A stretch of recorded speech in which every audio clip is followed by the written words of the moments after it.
Ration షాపులను భవిష్యత్తులో mini shopping మాల్స్గా మార్పు చేయడానికి ప్రభుత్వం ఆలోచన చేస్తున్నట్లు మాజీ మంత్రి కొణతాల రామకృష్ణ చెప్పారు. మండలంలోని స్థానిక 84వ వార్డు కోట్ని వీధిలోని 15వ నెంబర్ చౌకధరల దుకాణంలో లబ్ధిదారులకు సరుకులు అందజేసి నిత్యావసర సరుకుల పంపిణీ పథకాన్ని ఆయన ప్రారంభించారు.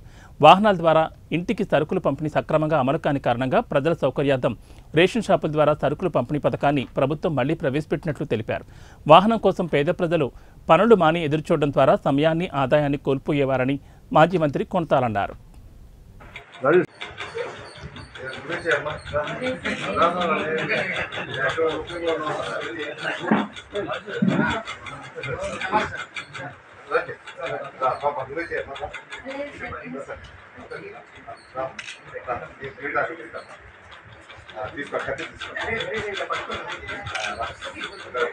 సార్ మధ్య చెప్పండి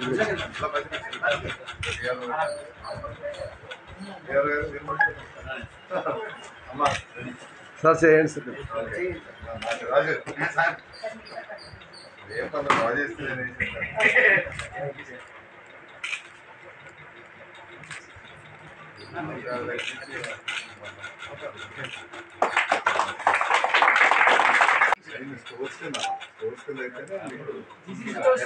రాష్ట్రవ్యాప్తంగా ఏవైతే గతంలో ఇంటింటికి రేషన్ బియ్యం అనే ప్రతిపాదన గత ప్రభుత్వం పెట్టిందో అది సత్ఫలితాలు ఇవ్వలేదు సరికదా, ప్రజలు కూడా చాలా ఇబ్బందులు పడ్డారు.